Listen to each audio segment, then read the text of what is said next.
मैंने अपनी ज़िंदगी में वो सारी बातें तस्लीम की हैं जिन पर माजी में मैं नहीं मान सकती का लेबल लगाया करती थी।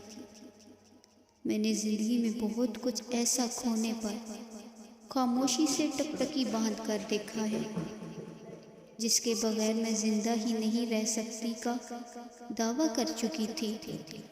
इन लोगों को भी छोड़ दिया जिन पर फॉरएवर का टैग चस्पा किया था। गर्ज ये कि बाहैसियत इंसान मैं कुछ नहीं।